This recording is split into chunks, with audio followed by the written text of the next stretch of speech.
Dios los bendiga, hermanos. Bienvenidos a un nuevo momento con Dios. Seguimos estudiando el libro de los Hechos de los Apóstoles y estamos en el capítulo 17 y vamos a leer los versículos del 16 al 34. Dice así: mientras Pablo los esperaba en Atenas, su espíritu se enardecía viendo la ciudad entregada a la idolatría. Así que discutía en la sinagoga con los judíos y piadosos, y en la plaza cada día con los que concurrían, y algunos filósofos de los epicúreos y de los estoicos disputaban con él, y otros decían: ¿qué querrá decir ese palabrero? Y otros parece que es predicador de nuevos dioses, porque les predicaba el evangelio de Jesús y de la resurrección. Y tomándole, le trajeron al Areópago, diciendo: ¿podremos saber qué es esa nueva enseñanza que tú hablas? Pues traes a nuestros oídos cosas extrañas. Queremos pues saber qué quiere decir esto, porque todos los atenienses y los extranjeros residentes ahí en ninguna otra cosa se interesaban sino en decir o en oír algo nuevo. Entonces Pablo, puesto en pie en medio del Areópago, dijo: varones atenienses, en todo observo que sois muy religiosos, porque pasando y mirando vuestros santuarios, hallé también un altar, en el cual no estaba esta inscripción: al Dios no conocido. Al que vosotros adoráis, pues sin conocerle, es a quien yo os anuncio.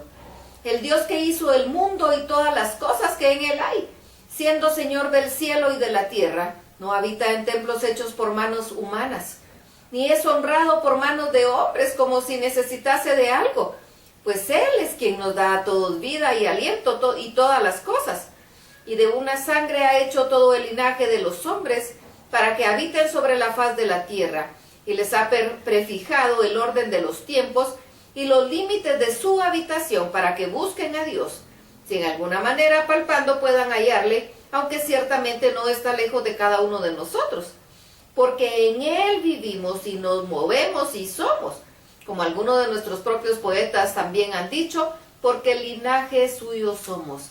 Siendo pues linaje de Dios, no debemos pensar que la divinidad sea semejante a oro o plata o piedra, escultura de arte o de imaginación de hombres. Pero Dios, habiendo pasado por alto los tiempos de la ignorancia, ahora manda a todos los hombres en todo lugar que se arrepientan, por cuanto ha establecido un día en el cual juzgará al mundo con justicia por aquel varón a quien designó, dando fe a todos con haberle levantado de los muertos. Pero cuando oyeron lo de la resurrección de los muertos, unos se burlaban y otros decían: ya te oiremos acerca de eso otra vez. Y así Pablo salió en medio de ellos. Mas algunos creyeron juntándose con él, entre los cuales estaba Dionisio el Areopagita, una mujer llamada Dámaris, y otros con ellos. Bien.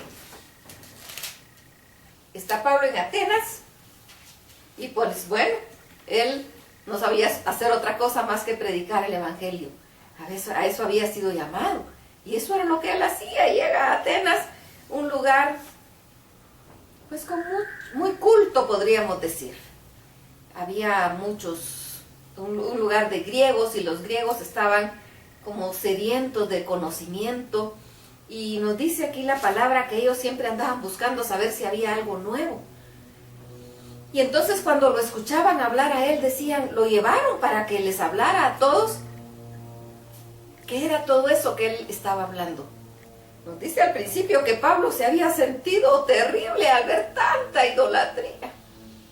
Sin embargo, usando la sabiduría divina que había en él les dice: en todo veo que sois muy religiosos, porque incluso he observado que hay una inscripción que dice: al Dios no conocido.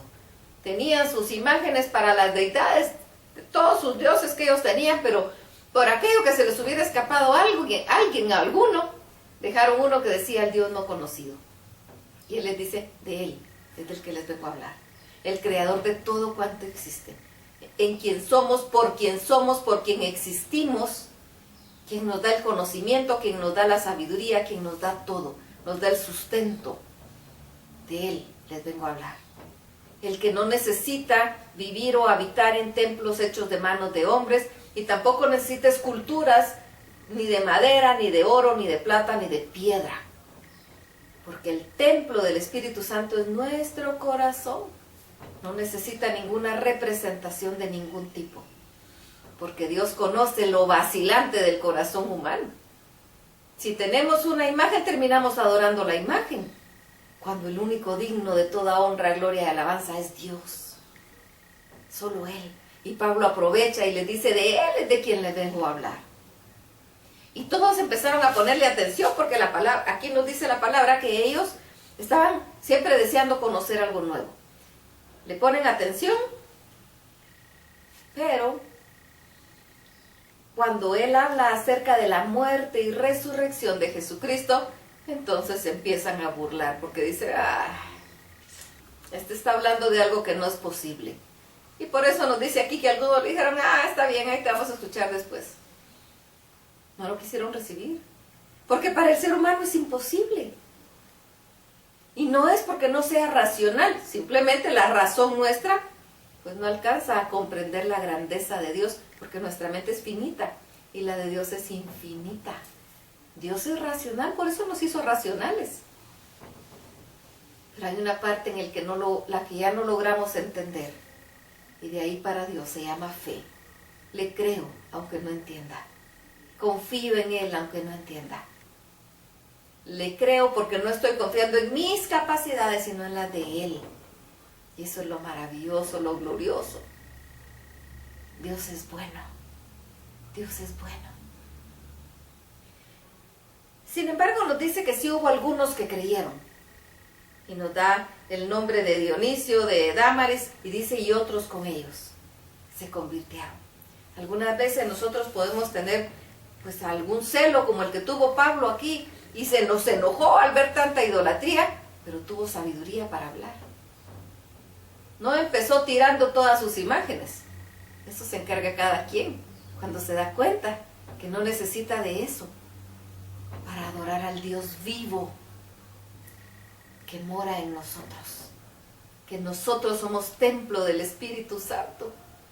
Por lo tanto debemos cuidar nuestro cuerpo, porque le pertenece a Él. Así que no necesitamos tirarlo de nadie. Nosotros mismos nos damos cuenta cuando Dios entra en nuestro corazón y quita el velo que había estado puesto en nuestros ojos. Y conocemos al verdadero Dios, al que es digno de honra, gloria y alabanza. Y nos postramos para alabarlo, para adorarlo y para bendecirlo. Mantengámonos al tanto de la palabra. Estudiemos la palabra. Nos trae vida. Nos vivifica. Nos hace levantarnos y nos hace renacer.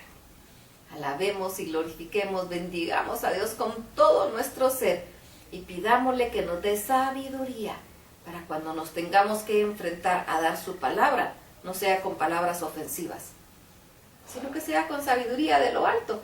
Y de repente nos pasa como aquí, lo que estás diciendo, pero hay algunos que creen, en algunos queda la semilla.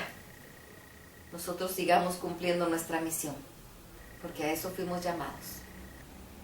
De lo demás Dios se encarga. No nos preocupemos ni nos peleemos con nadie. Démosle a Él la honra y la gloria de vida a su nombre. Así que vamos, platiquemos con Él, alabémoslo, glorifiquémoslo, pidámoslo que nos llena de su sabiduría, que este momento con Dios sea glorioso. Que el Señor los bendiga.